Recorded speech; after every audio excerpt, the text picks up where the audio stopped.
Bueno, muy buenas tardes para todos quienes nos escuchan.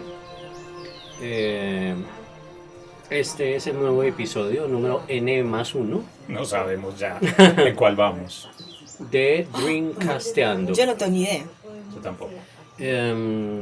La idea de hoy, que estamos sentados en algún lugar del bellísimo municipio de Buenavista, en el Quindío, es empezar los periplos o los viajes dreamcasteros por todo el país, a la vez que hacemos nuestra acostumbrada reflexión acerca de nada sustancial.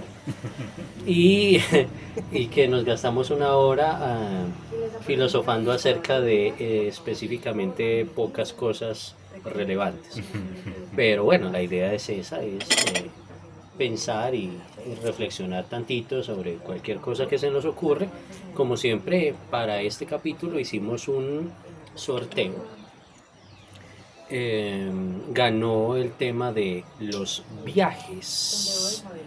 No voy a decir la frase de Chespirito al respecto de los viajes porque No, ahora me regañaron. Ay, entonces, no. entonces me voy a quedar Eso no fue un quietecito. Me voy a quedar quietecito y más bien entonces vamos a empezar a hablar acerca de este asunto.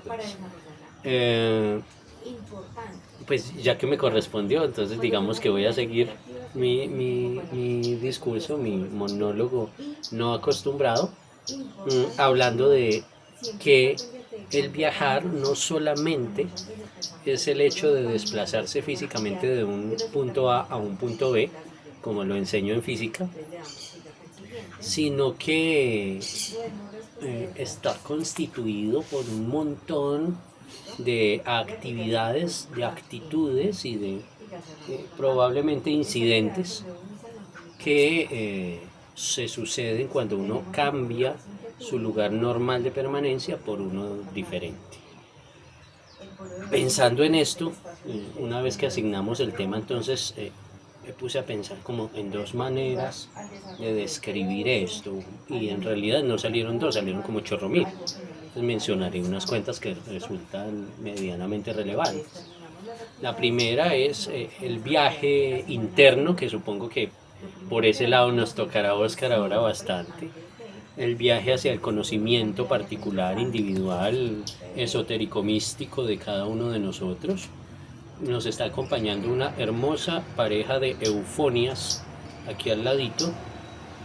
Ay, qué belleza, mira, y tiene nido y todo. Y son primerizas, es la primera vez que van a hacer nido y son juveniles las dos Pero parejas. qué hermosura. Aunque ya con ese canto dudé que sean eufonias. Bueno, por ahí cerquita de esa familia están, por el tamaño y por el color normal del plumaje. Pero bueno, céntrome. Entonces lo primero es el asunto del viaje interno, del descubrimiento de cómo llegar pues a tener una relación con el propio universo, con el propio microcosmos individual. Y también el viaje externo como el desplazamiento.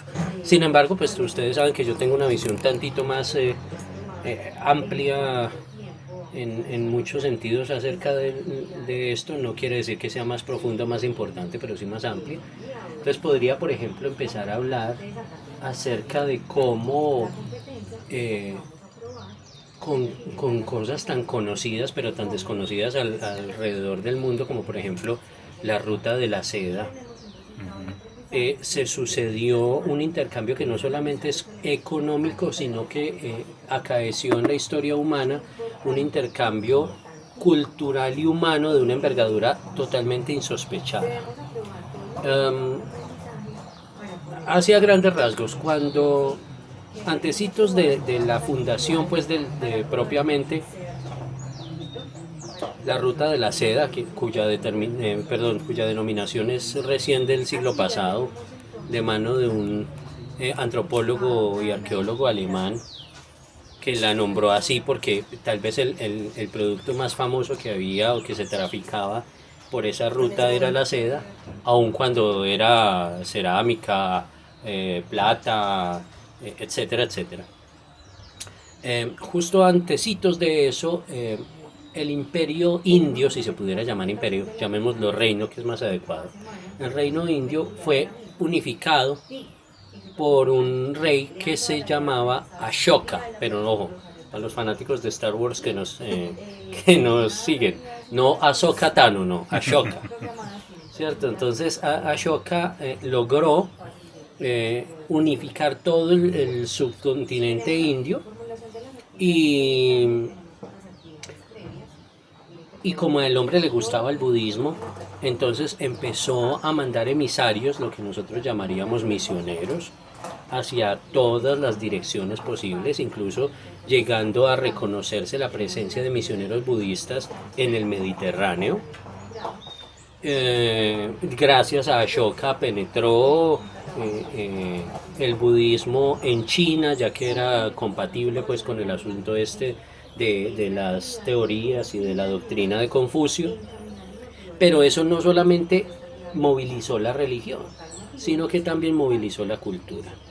Todos nosotros conocemos esculturas de la época grecolatina y conocemos, por ejemplo, las estatuas de Zeus, de algunos dioses, que tienen una técnica escultórica basada en lo que se llama los paños mojados.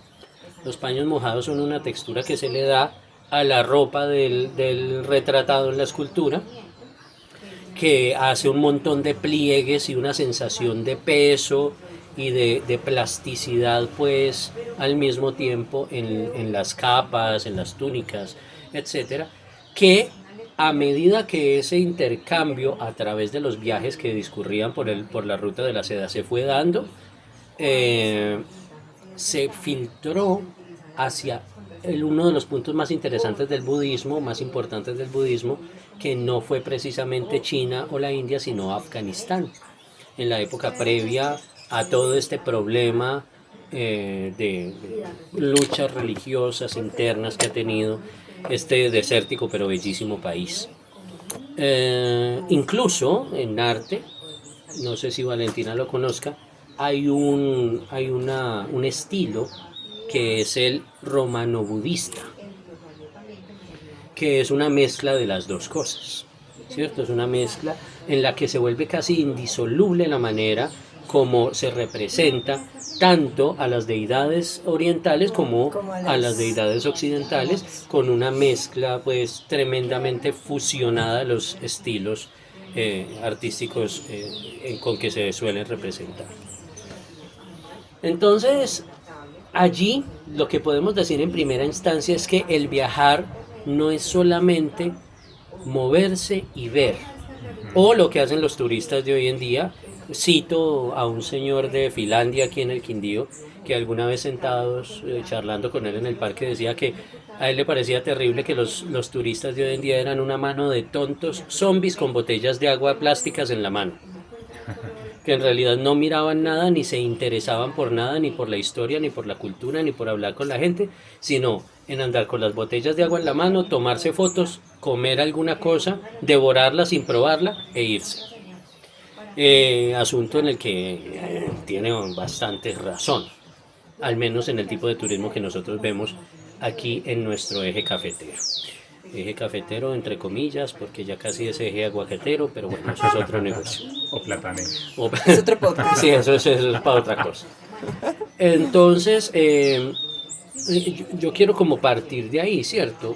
El viaje, más allá del desplazamiento y de la inoperatividad de la alarma de ese carro, es el conocer, entender y permitir que mi propia persona pueda permear el sitio donde yo me encuentre, y que ese sitio, esa cultura y esa forma de ver la vida de ese paraje en particular pueda permear mi propia persona y me transforme.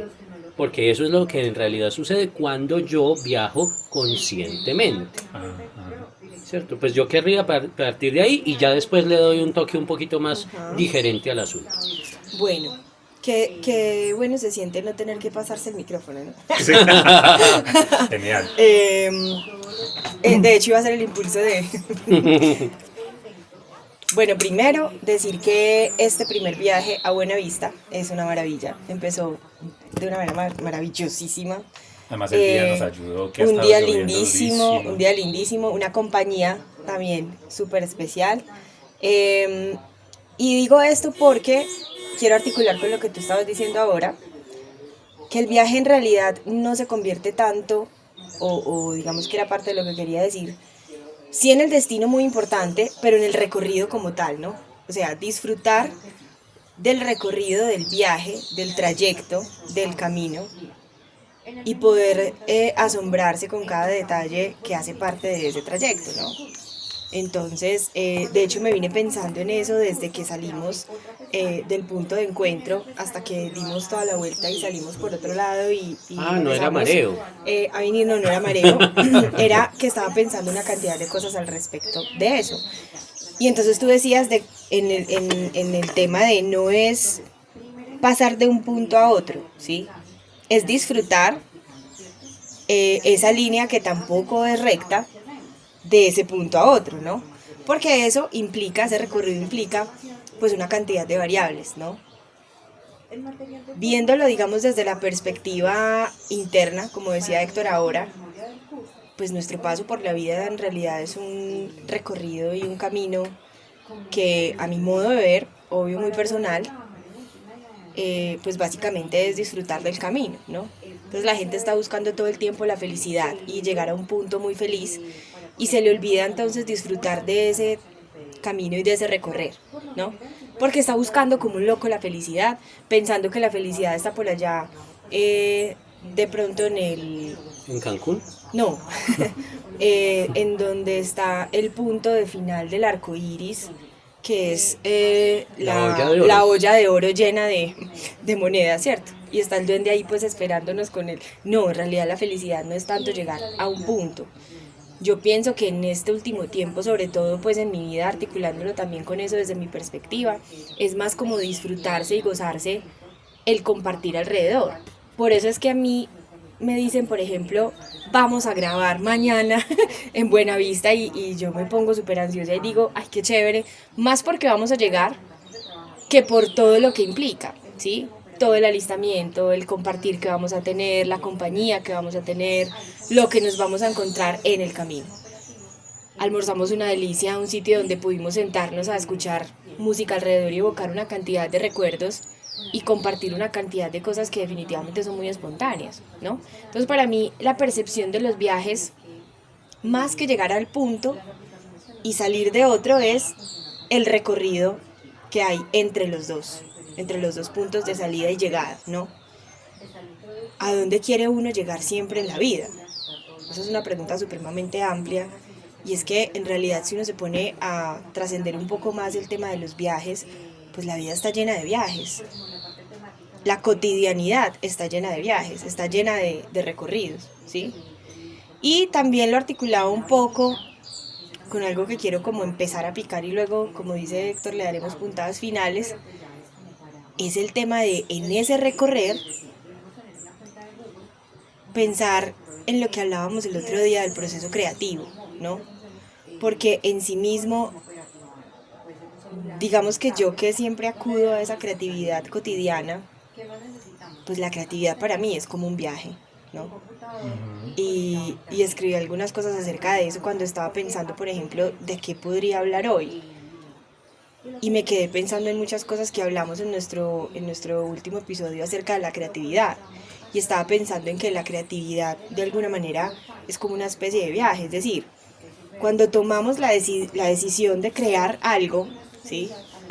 Que en mi caso sería crear un proyecto, crear algo que pueda impactar a las personas, crear algo que tenga que ver con arte, incluso empezar a crear o a darle resolución a un proceso o a un ejercicio matemático.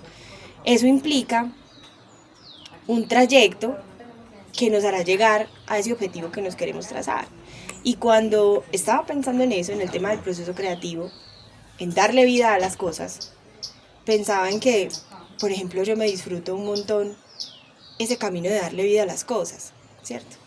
Es decir, cuando llega una idea y de alguna manera me siento a rayar esa idea, me puse a pensar que disfruto mucho más ese camino que incluso cuando la idea, pum, se hace realidad. No es que obviamente no la disfrute al final, sino que es como distinto, ¿no? Es como empezar cada detalle, es como lo que tengo que hacer para poder lograrlo. Y eso a mí me resulta supremamente atractivo. ¿Qué tengo que hacer dentro de ese proceso creativo para lograr lo que necesito? ¿Cómo disfruto esos detalles chiquitos o grandes que me encuentro todos los días cuando voy hacia algún lugar? ¿Sí? Cuando en algún momento, no sé, salgo a caminar y me pongo a ver los colores, que alguna vez hablamos de una investigación de por qué esta esquina tiene el verde diferente a como la tiene la otra vuelta, digamos, el otro árbol, y por qué hay una gama diferente de colores en la ciudad, y por qué nos encontramos con determinadas realidades y determinadas cosas en el diario vivir. Estar atento a los detalles de ese camino y de ese recorrer, y sobre todo las personas que están en ese compartir, creo que es una de las cosas que construyen el viaje, ¿no? El viaje no como punto de llegada, sino como camino. Eso quería empezar diciendo. Bueno, yo escuchando a Héctor y a Valentina, hay muchas cosas que, bueno, debo confesar a nuestros oyentes que hoy estaba yo como, normalmente cuando vamos a grabar Dreamcasteando, entre otras cosas por respeto a quienes nos escuchan, pues normalmente yo también me pongo como, no sé, expectante unos días antes, y entonces digo, ay, vamos a hablar de tal cosa, y entonces Héctor incluso se ríe y dice, ya viene Oscar con su montón de hojas impresas, señaladas, resaltadas en distintos colores. Y hoy no me sucedió eso esta vez, lo cual me parece extraño que no me haya sucedido. No sé por qué, pero bueno, debe ser que ando en un viaje, como estaba diciendo Héctor ahorita, a mi interior. Y es muy común que yo viaje a mi interior, la verdad. Creo que eso me ha dado calidad de vida, también me ha llevado a confrontar muchas cosas, pero me ha permitido también romper desde mi punto de vista con creencias limitantes que tenía en mi vida, y eso ha sido gracias a esos viajes que he hecho como a mi interior. Entonces creo como primera medida que es fundamental empezar por uno mismo, es decir, muchas personas ven en el viajar, hablo de viajar, me estoy refiriendo a viajar como movimiento físico, ¿sí? Como un escape. Entonces yo necesito irme un tiempo y alejarme un tiempo, necesito, qué sé yo, disipar mi mente, pero pues mientras no hagamos viajes a nuestro interior, mientras no estemos armonizados con nosotros mismos, pues ningún viaje lejos o cerca va a llenar como esos vacíos que uno tiene. Entonces ahí coincido mucho con algo que decía ahora Héctor, y es el viajar con conciencia, ¿cierto? Es distinto cuando me subo en un carro, en un avión, de golpe me quedo dormido desde que salgo hasta que llegué, cojo la botella con agua y me voy a caminar como un ente, como un zombie, y después nos preguntan, ¿y fuiste a tal parte? No, yo no vi. ¿Y fuiste a tal otra? No, yo no fui. ¿Te tomaste el café en ese cafecito, en ese sitiecito de la esquina de no sé dónde? No. ¿Estás seguro que fuiste allá? ¿Cierto? Porque te pierdes la experiencia, ¿cierto? Entonces creo que ese viajar con conciencia incluye pues evidentemente un millón de cosas. Viajar con conciencia es, ok, quiero disfrutarme el momento, quiero darme cuenta de todas esas pequeñas cosas, pequeñas grandes cosas que podría uno disfrutar, pero también viajar con conciencia es irme entendiendo que eso no me va a dar la felicidad. Es decir, que la felicidad es otro asunto y es un viaje al interior, como estaba diciendo Valentina ahorita. Yo creo que disfrutaría uno mucho más de esas experiencias en el entendido de que quien lo está asumiendo como viajar, movilizarme de un lugar a otro, disfrutaría uno mucho más de esas experiencias cuando hace conciencia de un montón de cosas, incluso hacia nosotros mismos.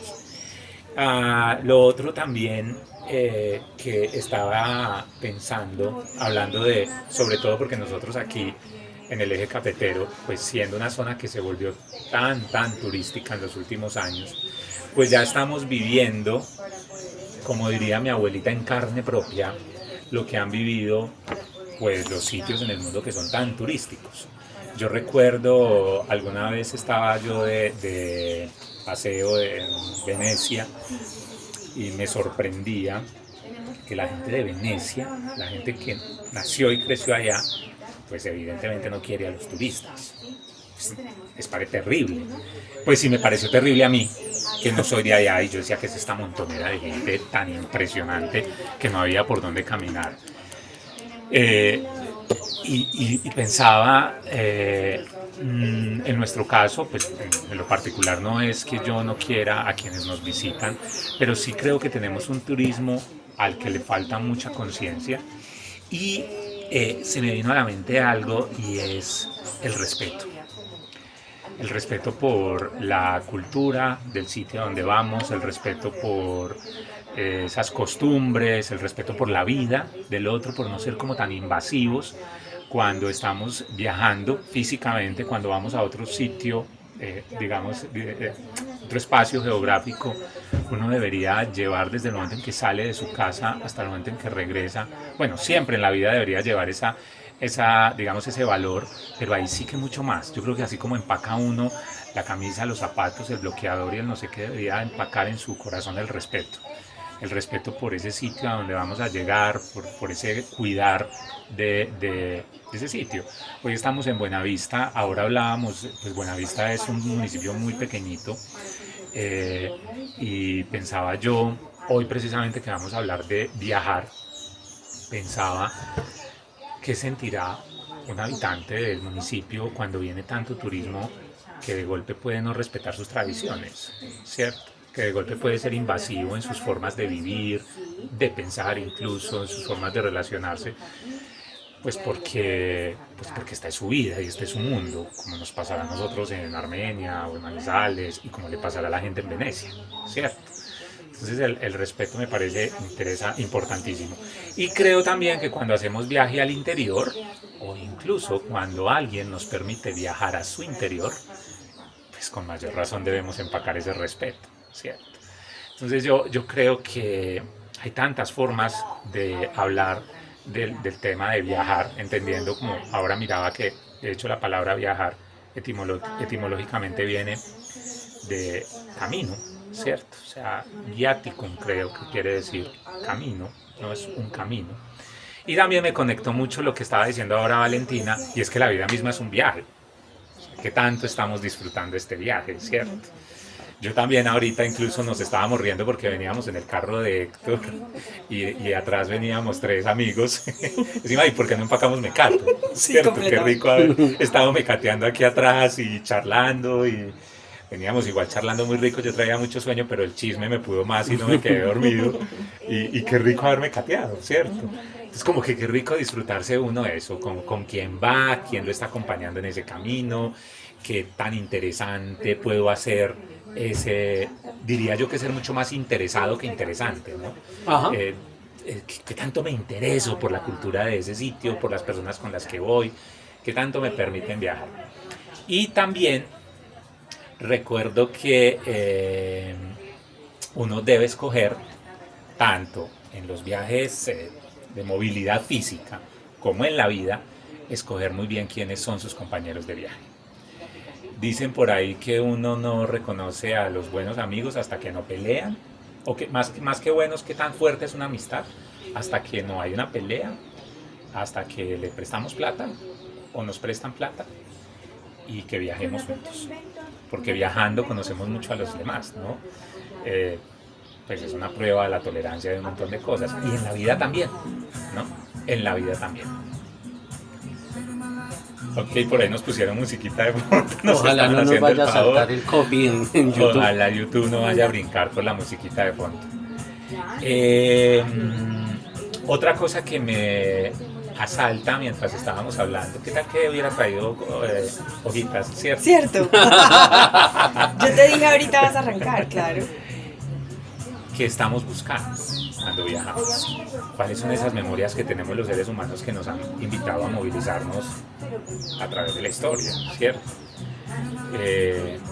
¿Cuál es esa búsqueda que tenemos? No sé, esto que voy a decir desde el completo, es un asunto, una pregunta que me hago, no es que lo haya leído en alguna parte, pero se me ocurría ahorita y decía yo,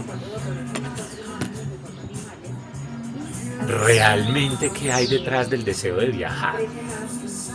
De viajar, pues entendiéndolo como movilizándonos de un lugar a otro. ¿Qué hace que nos movamos tanto? Es que, por ejemplo, ahora salimos, yo creo que de las cosas que más duro nos dio en la pandemia fue eso, no Fue poder no salir. viajar. Y prueba de eso es que cuando abren, nos dicen, ya podemos salir, o sea, las personas estamos, pero es como desbocados, es una cosa impresionante, ¿sí? Entonces, y de hecho, está uno en un aeropuerto, un aeropuerto, por ejemplo, el aeropuerto de Frankfurt, en Alemania. Yo veía esta cantidad de gente, pero es que parecíamos hormigas, de un lugar a otro, una necesidad de movimiento. No estoy hablando solo de turismo, estoy hablando de negocios, estoy hablando de turismo académico, o sea, no solo por placer o por ocio. Pensaba yo, ¿qué estamos buscando? Porque ahora incluso que decidimos estar por Colombia, que empezamos con Buenavista, pues Buenavista queda a 40 minutos de Armenia. Yo cada vez que vengo digo, es increíble que este sitio tan lindo esté tan cerca de mi casa, ¿cierto? Entonces a veces pensamos que tenemos que ir muy lejos, y resulta que no estamos viendo con ojos de turista lo que tenemos al lado. Entonces yo creo ahí que es importante como uno hacerse esa pregunta, ¿qué será lo que nos mueve tanto, que nos impulsa como a estar, como que, ay, este año no he hecho un viajecito, como que, ay, este año no he hecho un paseíto, y ¿por qué nos hará tanta falta?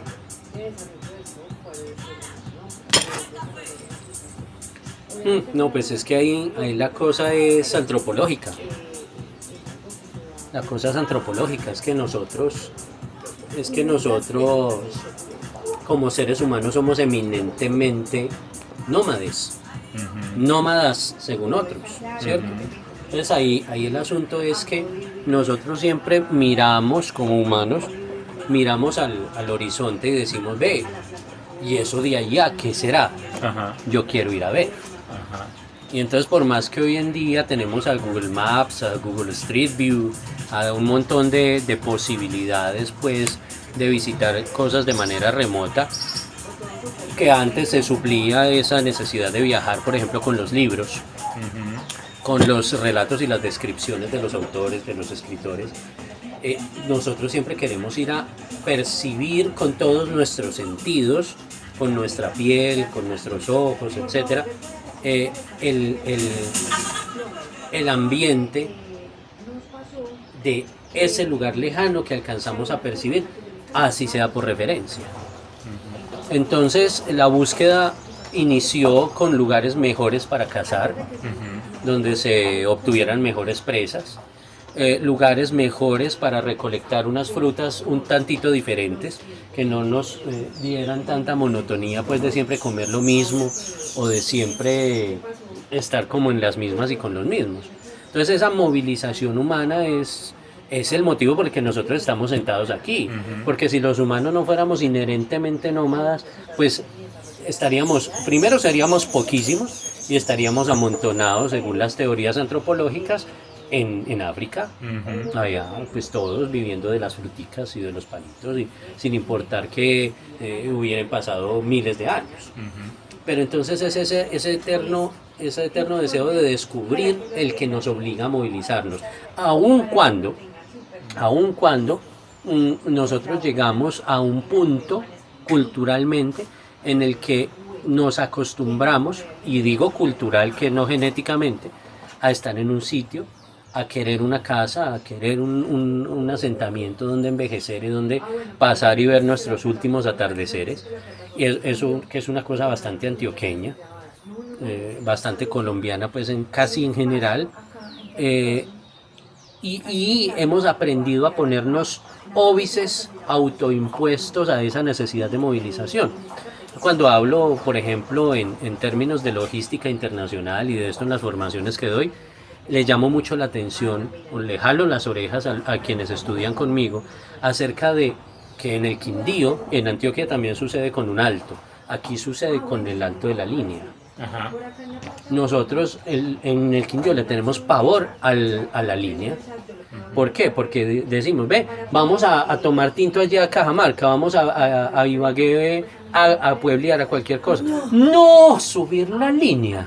Ajá. Qué brío, qué peligro la manejada con las tractomulas. Hoy en día, como ya después de 100 años de intentos logramos tener el túnel, Ajá. 108. entonces, bueno, sí, por eso después de 100 años. Entonces, logramos tener el túnel, ahora es pagar 2 peajes. ¿Cierto? No, eso es mucho. Entonces empezamos a ponernos obstáculos para la movilización. Sin embargo, bueno, y decía en Antioquia es el Alto de Minas. Ajá. Hay de Medellín para Casito. Y en Manizales Letras. Exacto, sí, esos hitos geográficos los escogemos nosotros voluntariamente, aunque con un cierto nivel de ignorancia subconsciente, como unas barreras físicas para movilizarnos. Son la excusa para quedarnos en el mismo sitio y envejecer ahí chéveres y cómodos.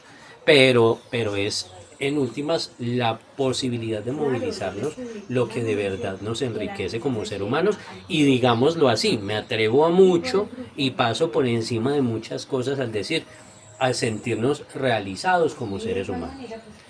Y es que yo creo que viajar, bueno, aquí estoy nuevamente haciendo analogías, pero pues ese soy yo, ¿no? Que siempre estoy mirando eso como desde el punto de vista personal y también hacia afuera, pero viajar, lo que dice Héctor, viajar definitivamente abre la mente, ¿no? Es una cosa impresionante cuando uno lo hace a conciencia. Sí, Claro, ¿no? no, y lo que estaba pensando mientras estaban diciendo eso y mientras tú hablabas ahora, era mientras eso pasa, es decir, mientras llegamos a sentirnos realizados porque tenemos un lugar donde envejecer y ver nuestros últimos atardeceres, ¿qué? O sea, mientras llego a eso, ¿qué? ¿No? Y es porque incluso pues han hecho estudios y una cantidad de cosas donde dicen que la gente que tiene como viajar uno de sus propósitos, pues, o uno de sus prioridades en la vida, son personas mucho más felices en muchos sentidos, ¿no? Porque se están gozando ese mientras tanto, mientras llego a... Yo tengo 2 amigos entrañables, que espero también que escuchen esto, los quiero mucho. 2 amigos entrañables que son 2 médicos maravillosos, viven en España, vinieron hace un mes a visitarme, y Anka y Ricardo hace unos años tomaron la decisión, cuando la vida los encontró, de gozarse el camino y de basar su propósito en gozarse juntos ese camino y ese compartir, ¿no? Y viajan por una cantidad de partes. Y hablábamos con ellos y nos decían, por ejemplo, en carreras tradicionales, por ejemplo, como la medicina, Ricardo es cirujano oftalmólogo y Anka es especialista en medicina familiar y radiología. Y estábamos hablando del tema y nos decían, bueno, nos dio por decir, viajemos un año. No, a Anka se le ocurrió primero decir, viajemos durante 2 meses a algún sitio, luego, ¿y qué tal si nos vamos 6 meses? Y luego, no, pues, ¿y qué tal si nos vamos un año? ¿Un año? Sí, un año implica renunciar a sus trabajos, implica entregar por ese tiempo el apartamento donde vivían, empacar literalmente todas sus cosas en unas cajas y dejarlas guardadas donde un amigo, y arrancar a viajar e empezar a investigar el maletín del viajero. Sí, Ellos solamente viajan con un maletín que tiene 5 mudas de cambio, es decir, varias cosas para que ellos puedan viajar supremamente ligeros, y ya, no viajan con absolutamente nada más. Y empiezan a contarnos esa cantidad de cosas y empieza uno a preguntar, bueno, ¿y la estabilidad con respecto a la vida, entre comillas? Es decir, la estabilidad, digamos, pensando en el concepto tradicional de estabilidad, es decir, ¿dónde está la casa? ¿Dónde están las pertenencias? ¿Dónde está el carro? ¿Dónde está...? Eso a nosotros nos aterra. Esas cosas que atesoran. Y por ejemplo, Ricardo me decía, mi Valen, nosotros no tenemos nada. Nosotros tenemos 2 bicicletas, que es nuestro medio de transporte en España, ellos viven en Valencia. De hecho, a veces cuando no me voy en bicicleta, pues me voy en el metro y me dejo ahí súper cerca del hospital donde yo trabajo y ya. Pero tú compartes con ellos y tú sientes esa energía completamente en paz, es decir, es una energía con una felicidad muy genuina. No es una energía que te da, no es una felicidad que te da tener un tesoro transitorio, ¿sí? Es algo que, como decía Héctor ahora, va formando a las personas como seres humanos, porque a donde ellos llegan empiezan a enriquecerse de una cantidad de conocimientos de todas las culturas pues a las que llegan. En este momento están en Argentina, están haciendo la ruta del vino. Estuvieron en Colombia, vuelven ahorita a Colombia en junio para ir al desierto de la Tatacoa y ahí tienen, digamos, como todo un plan anual. Itinerario. Una decisión que tomaron, no demorándose tanto, en realidad la tomaron en una semana. Listo, tenemos que hacer esto, pum, pum, pum, pum, pum. Y son personas con las que tú te sientas a hablar y tú dices, ah, qué rico compartir, qué rico además escuchar esas experiencias. Ahora que tú decías que vienen turistas como entes con la botella de agua en la mano, sin ni siquiera mirar el paisaje, sin ni siquiera disfrutar de lo que está pasando alrededor. Y es que paisaje entendido no solamente como las montañas que parecen pintadas en un óleo maravilloso siempre. No, paisaje entendido como, además de esas montañas, la gente con la que uno se encuentra, la cultura a la que uno llega, el respeto que uno debe tener a donde llega, ¿sí? Pero más que ese respeto es también, digamos, como la capacidad de asombro que definitivamente perdemos. Entonces se vuelve gente que simplemente viaja por viajar y por tener sellos en un pasaporte, pero cuando tú le preguntas, ¿y fuiste a esa casita que es tradicional porque tal? No. Y viste, claro, si pasaste por ahí y viste, a ver, ¿te has asombrado con esto y esto? No. Es definitivamente una ausencia de conciencia que está en absolutamente todo. Es una de las problemáticas. ¿Se dio cuenta de los árboles envueltos en crochet en Buenos Aires? ¿Ah? No, ¿qué? Mira que ahora que estaba diciendo Valentina esto de sus amigos, también lo asocio entonces con quienes están tan acostumbrados o quienes han elegido como estilo de vida el viajar muchísimo, pues entonces viene también con ello una sensación de libertad y de desapego, ¿cierto? Pues tus amigos, por ejemplo, pues es un desapego absoluto porque pues es lo que llevan en la maleta y sus 2 bicicletas y ya, y no hay rollo. Y recordaba a una amiga, también una pareja de amigos, ellos digamos que no están en un año sabático o en unos años sabáticos, pero por el tema laboral de él, pues se tiene que movilizar por distintos países y digamos que cada 2-3 años están en un país distinto, a él lo trasladan. Entonces ellos cuando se fueron de aquí de Colombia, su niña tenía tal vez 2 años. ¿La mía? La niña de tus ojos. Tenía, ay, perdón, me dio un calambre. Ay. La niña tenía tal vez 2-3 años. Ahora la niña creo que tiene 12 años, pero para esta niña pues el mundo es un parque.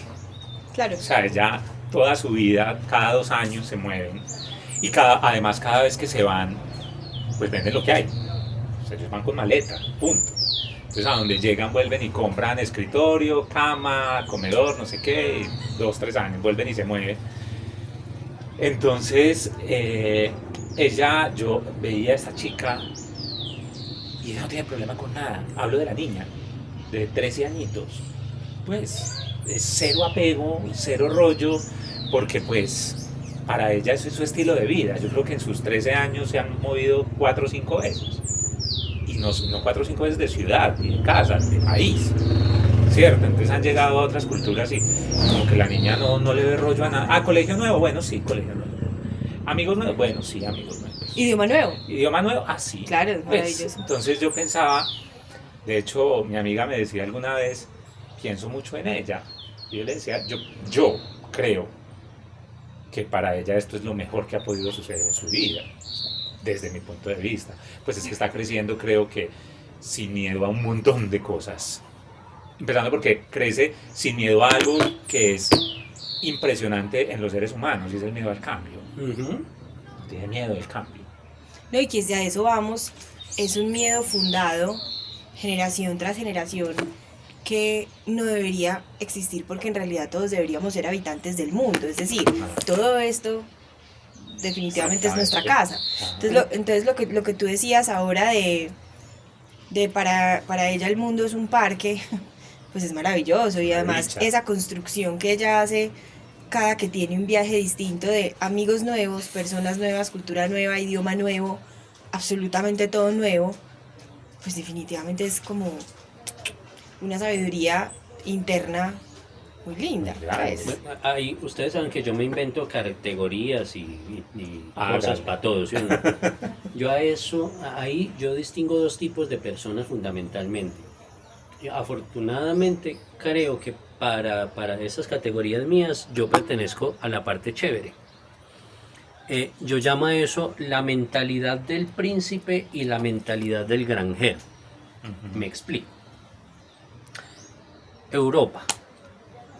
Europa incluía Rusia en una primera instancia. Si ustedes se fijan en el nivel de permeación que tuvo la cultura rusa en la época de los zares, de la cultura francesa, incluyendo el idioma, la estética, la moda, las costumbres, hasta las meras costumbres en la mesa, fue una bestialidad. Y esa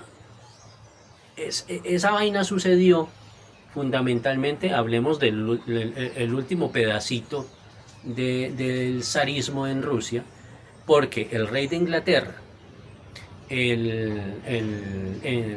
perdón, se me fue la palabra, digamos el emperador del imperio austrohúngaro y el zar Nicolás II eran primos, eran familiares.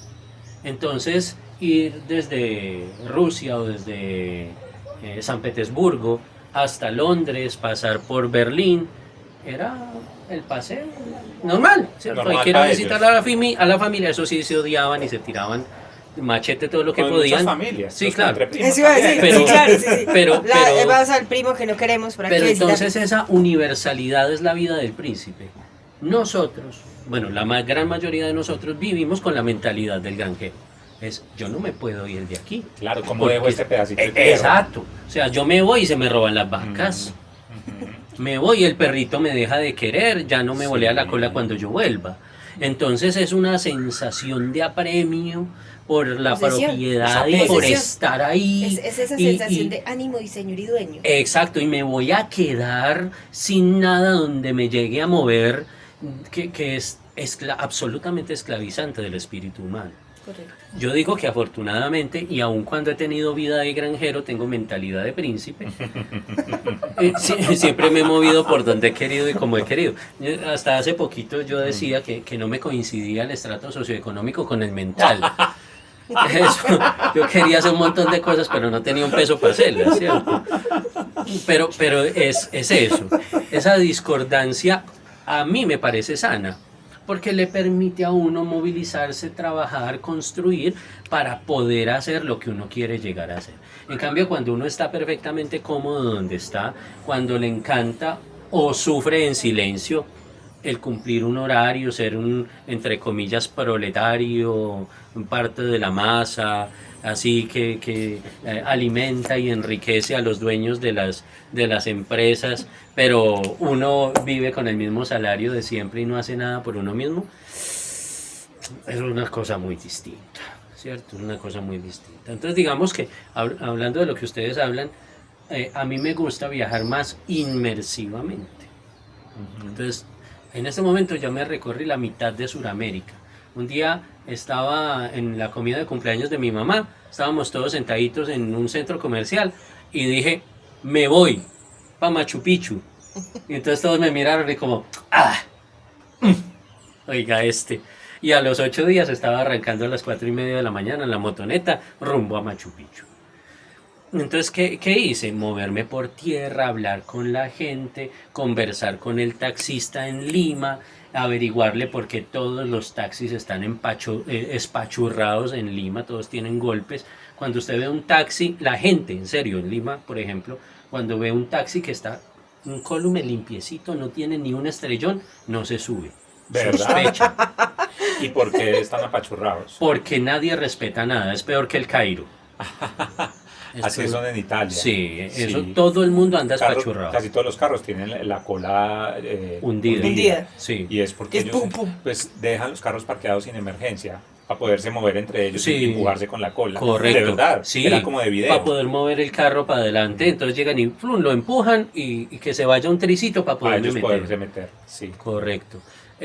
Por ejemplo, en Francia, arriba en los Alpes, en los municipios chiquiticos de Francia, en los parques los carros están parqueados así sueltos y abiertos y están atravesados porque todo, así como en Antioquia, todos los pueblos son en bajada. Entonces todos están atravesados para que llegan? no vayan a rodar. No, y cómo llegan, pues además. Sí, correcto. Tampoco. Entonces, y entonces hablar con el taxista, hablar con el del colectivo que me subió desde hasta Ollantaytambo, desde Cusco, y averiguarle, no averiguarle la vida, sino andar con ese respeto y venga, y aquí qué, esta vaina qué, cómo funciona, qué hay para ver, dónde no voy, qué. Entonces es un enterarse de la cultura, es un untarse y es un abrir la mente precisamente alrededor de eso, ¿cierto? Entonces, esa distinción entre esos dos tipos de personalidad, la del príncipe y la del granjero, es la que uno debería plantearse de vez en cuando. ¿Yo a qué esfera pertenezco? Pues, si se me permitiera generalizar el modelo en el propio cuestionamiento interno de cada uno. Y eso tiene mucho que ver, la libertad de la que hablaba Oscar ahora que da el viajar, con lo que tú decías ahora de soñar, más allá de, es decir, soñar en grande tiene que ver con el desapego que uno tiene que tener, ¿no? Porque si no, entonces tú tampoco puedes soñar en grande porque pues tus vacas no, te las van a robar. Entonces no puedes soñar con pasar esos límites y eso aplica también para ese viaje interno. Cuando yo tengo demasiados apegos internos, definitivamente no puedo soñar con sobrepasar límites que incluso me ha impuesto la sociedad de manera, digamos, como muy tradicional, pues. Familias que pasan esa carga genética de una cantidad de cosas y usted tiene que ser el que siga cultivando el café y solamente está destinado a hacer eso, porque ahí está entonces el apego familiar. Y la familia cafetera a usted no le va a permitir soñar más allá de, no, es que yo no quiero hacer nada con café, yo quiero es ser astronauta. No, y es que vos Y te entonces imaginas. se ríen como se rió tu familia cuando me voy para Machu Picchu. Oigan a este, dizque astronauta, ¿no? Y es porque implica ese apego, implica nacer con una limitante, nacer con una limitante. Sí, correcto. Y eso es una cosa que no solamente es la familia o el entorno la que se lo refuerza a uno. No, es un montón. Es No, absolutamente una cantidad todo. de cosas. Absolutamente todo le refuerza a uno esa necesidad de permanecer. Total. Y además, esa misma necesidad, pues evidentemente no nos permite explorar un montón de cosas que a la hora del té no nos permite encontrarnos y reconocernos con nuestra esencia, ¿cierto? Lo que estaba diciendo Valentina. Entonces, como de hecho ahorita ustedes lo hablaban y Héctor también decía, no solo es el tema de la presión social, del entorno, y pensaba yo incluso uno mismo, o en mi caso yo mismo, no, pero yo quisiera hacer tal cosa, pero ¿cómo la voy a hacer? Pues haciéndola. Y eso ya es un viaje, ¿no? Pero a veces decimos, en mi caso, por ejemplo, yo no tengo hijos, por ejemplo. Es decir, y hago la aclaración de que no tengo hijos porque normalmente los hijos son, yo diría que una disculpa una disculpa de los papás para no moverse, ¿cierto? ¿Cómo muevo a mi hijo? ¿Cómo muevo a mi hija? ¿Cierto? Y aquí viene el ejemplo que les da ahorita de la pareja amigos, pues cómo lo mueven, cómo ellos han movido a la de ellos desde que estaba de 2 añitos, ¿cierto? Y esa ha sido su vida. Ahora veníamos hablando de una amiga que decía, fulanita anda con su hija para arriba y para abajo desde que estaba chiquita y entonces pues no hay rollo, ya no se pierde ningún plan por eso. Entonces, ok, sin embargo los hijos atan mucho. Pero en mi caso yo no tengo hijos, entonces yo me echo el cuento con mis mascotas.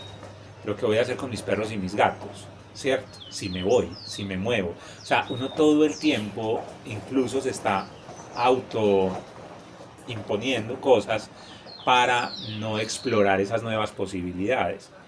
Y entonces eso incluso, ya desde la neurociencia, pues tiene también mucho que ver y eso es paradójico, ¿no? O sea, ahora que lo digo me parece paradójico, porque si finalmente los seres humanos traemos unas memorias ancestrales, por así decirlo, de movimiento desde que, según la teoría pues de la evolución, estábamos desde África, ¿cierto? También está esa parte reptiliana nuestra que nos dice que lo conocido es seguro y lo desconocido es inseguro y que podemos morir en eso desconocido, ¿cierto? Entonces se vuelve una mezcla ahí como muy extraña que finalmente termina diciéndonos, no, como decían las abuelitas, y es un refrán de la sabiduría popular que no me parece tan sabio, es que es mejor malo conocido que bueno por conocer, y yo digo, ¿qué es eso claro, tan impresionante? Sí. Es conformarse con lo malo y lo que tú decías ahora, saber que supuestamente, o saber no, creer que supuestamente en lo desconocido podemos morir sin desconociendo que también en lo conocido se puede. Es que algo tan seguro como la muerte se puede dar en cualquier aspecto, ¿no? En cualquier parte. Exactamente. Exactamente, en cualquier parte. Sí, y además de eso, algo que tú decías ahora importantísimo y es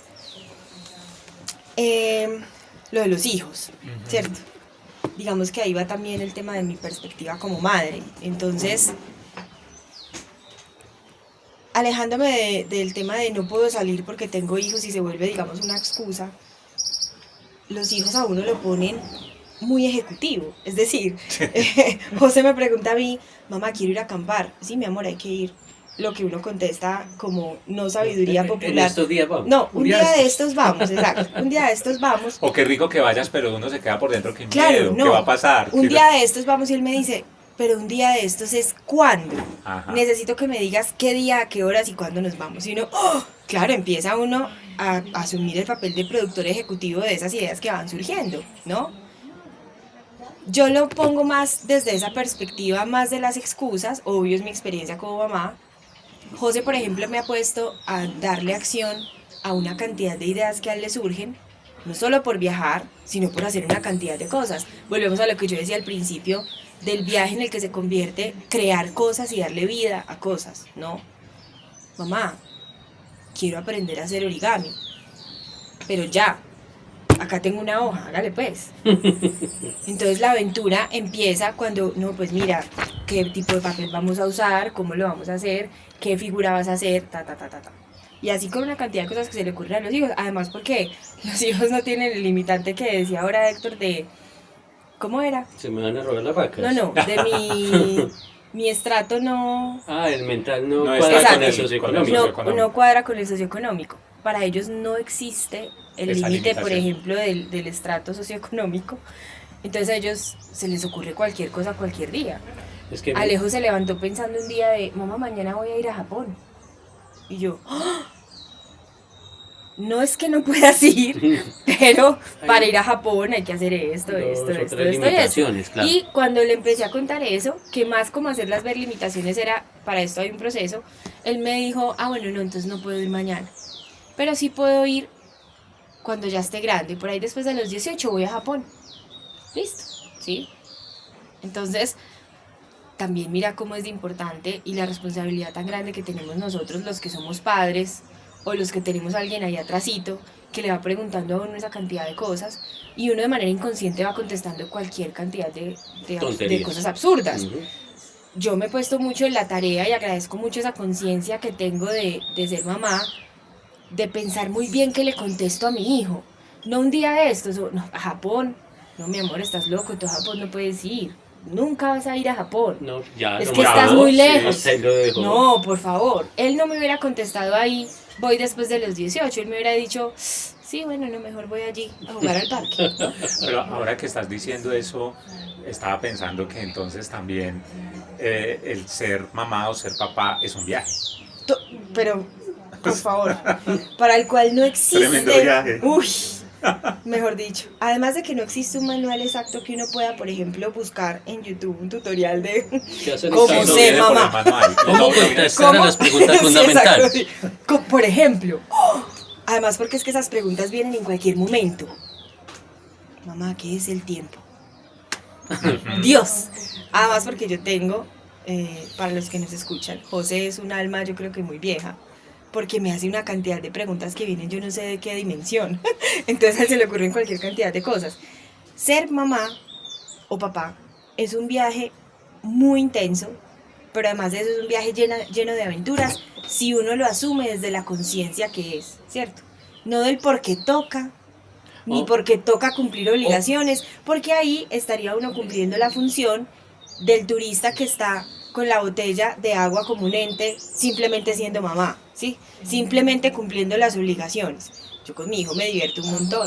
Y de hecho veníamos hablando, cuando hablamos de la amiga de fulanita que viaja con su hija a todas partes o ha viajado con su hija a todas partes, yo pensaba eso y yo decía, bueno, más que porque me toque estar con él todo el día, porque uno escucha a muchas mamás haciendo, es que a mí me toca estar con él, a mí me toca ir con él, a mí me toca no sé qué. Ustedes lo han visto. Yo intento que José se disfrute cualquier plan que hagamos, sea porque hay que hacerlo, o sea porque tomamos los dos la decisión de hacerlo, ¿sí? Que para él también la vida sea un viaje. Sí, correcto. Y creo que esa es una de las cosas que uno podría cumplir con el propósito de ser mamá, pues de ese canal que uno se convierte en traer la vida aquí, ¿no? Y de ser, digamos, como, no sé si decirlo protector, más bien como compañero, creo yo, más bien bonito, compañero de esa otra personita que crece con uno, porque finalmente esa personita lo que espera es que uno sea eso, que uno sea compañía y pueda enseñarle cosas porque uno estuvo aquí antes que esa persona. Yo no espero protegerlo toda la vida de absolutamente nada porque a él seguramente le tienen que pasar cosas en su viaje, ¿no? Yo tampoco espero suprimirle dolores o reemplazarle cosas porque es que pues definitivamente esas son cosas que sí o sí van a llegar a suceder. Más bien acompañarlo en el viaje, ¿no? Eso me parece chévere. Bueno, pues no sé, ¿algo ¿Tú más? qué ibas a decir ahorita que no Tú te iba a dejé? decir algo y lo interrumpimos. No, ya se me olvidó. Yo creería. Ah, ya. Que ojo, que ser mamá y papá es muy distinto. Porque, y tocates ahí un asunto interesante, y es ser papá y ser partícipe, o ser mamá y ser partícipe del crecimiento y del viaje del desarrollo de una persona. Porque es muy, para las mamás digamos que es entre comillas más difícil o más fácil si lo asumen como lo asumes tú, porque hay muchos papás que son simplemente donantes de material genético y Ah, no, ¡zas! por supuesto. ¿Cierto? Sí, A claro. Dios muy buena, ¿cierto? No, y hablando, digamos, de ser el viajero consciente, implica, por ejemplo, Asumir en la la analogía del responsabilidad. viaje de ser madre o padre, ser consciente de esa responsabilidad, ¿no? Pero más que, vuelvo a lo mismo, más que por una obligación es porque es que se me ve una fibra demasiado fuerte que la gente no alcanza a comprender, ¿no?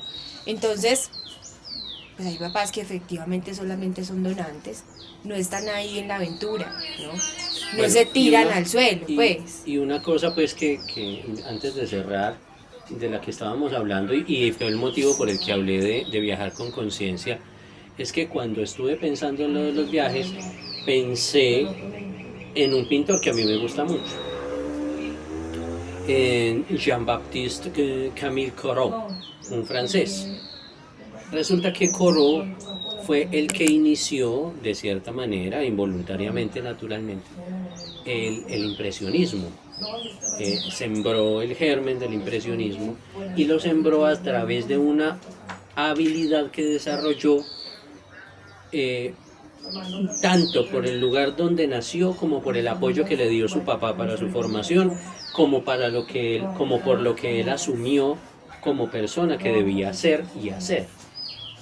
Corot nació en una casa donde veía el centro histórico de París y de ahí se movilizó a Italia a estudiar arte porque el papá lo apoyó para que se fuera.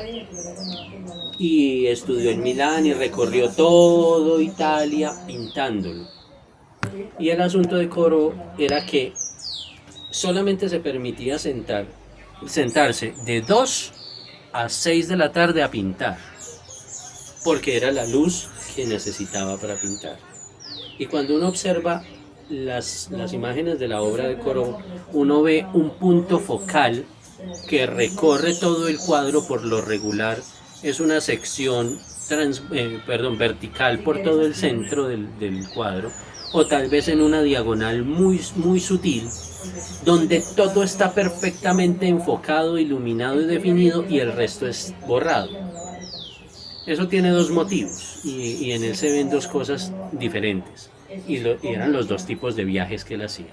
Uno, él fue el primero dentro de la escuela francesa del protoimpresionismo, que después fue que se le dio ese nombre, de irse con atril, con caballete y materiales a pintar al campo, una escena campestre. Y eso lo hacía en verano o en primavera, y cuando no podía se encerraba en el estudio con esos estudios que había hecho en el exterior, componer unas obras tremendamente precisas y bien hechas, encerrado. Pero entonces, mientras estaba encerrado, ¿qué hacía? Viajar con la memoria, con la percepción, con la observación a esos lugares donde había estado presente, y evocar eso para traerlo a una obra entre comillas terminada. De hecho, hasta a Charles Baudelaire le tocó por allá defender a Corot, porque de él decían que la obra de él era muy fea, que las pinceladas eran muy toscas, porque pretendía esconder una inhabilidad para dibujar, que es el principio de la pintura. Y resulta que no era eso, era sencillamente que el hombre se fijaba y hace que uno se fije en un detalle que él quiere mostrar, y el resto es, como en la visión humana, periférico y borroso. Entonces, esa manera de viajar... La literalidad del impresionismo. Exacto, esa manera de viajar, de recorrer, de hacer, hizo que el cuadro que se considera el culmen de su obra, que es un cuadro que representa la torre de un campanario de una iglesia en Francia, en lugar de una tarde de 2 a 6 de la tarde para pintarlo, se echó 18 jornadas de esas para pintarlo, y fue el que le granjeó la entrada de la obra de Corot al Louvre, donde tiene 8, creo recordar, 8 cuadros. No, y además es lo que, ya que lo tocas, que me parece espectacular, el tema del viaje que uno hace a través del arte, ¿no? El viaje musical, cuando tú produces una obra o te sientas a escuchar una obra, o cuando compones una obra musical, o cuando la interpretas, ¿no? O cuando escribes. O cuando escribes, exactamente, o el viaje literario, cuando tú lees un libro, y eso te evoca una cantidad de cosas que hacen que tú viajes a donde estaba el autor escribiendo esos momentos, y que tú haces que además de eso le des vida a eso que está en esa descripción, ¿no?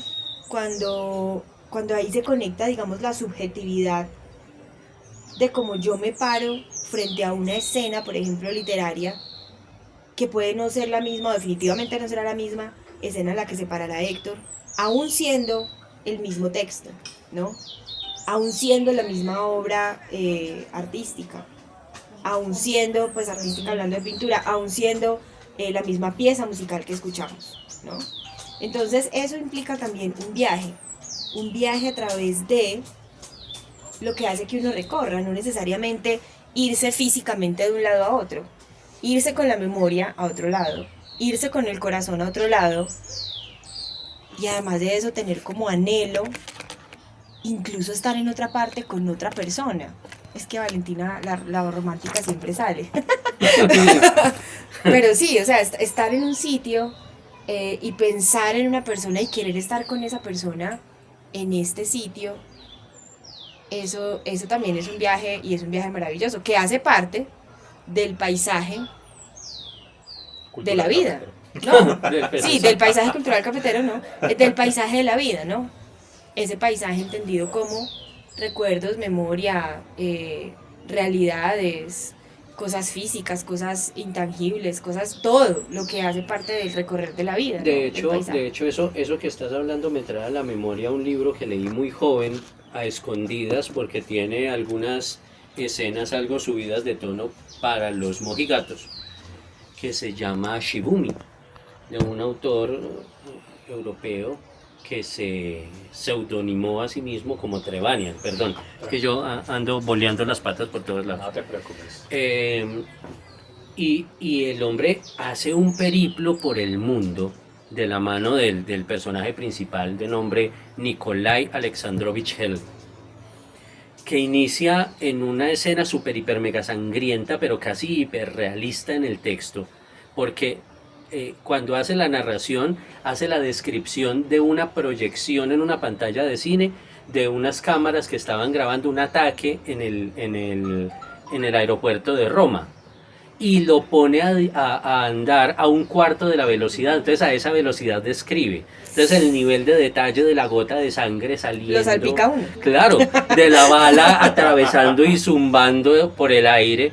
Y después de ahí se va al Japón pre-Segunda Guerra Mundial, pasa por Shanghái, atraviesa Alemania, va al País Vasco, sube, ahí en el País Vasco sube hasta la frontera con España, donde cuentan las tradiciones, y lo trae Trevanian a colación, que los vascos son tan tramposos que eran capaces de pasar un piano por la frontera, que es montañosa, hágase de cuenta, las montañas del Quindío. Y entonces para poderlo pasar, lo pasaban tecla por tecla desarmado y lo volvían a armar en Francia. Entonces con el perdón de muchos escritores clásicos, Trevanian logra un nivel de detalle y de transporte imaginativo del lector cuando lo lee con juicio, que es absolutamente asombroso.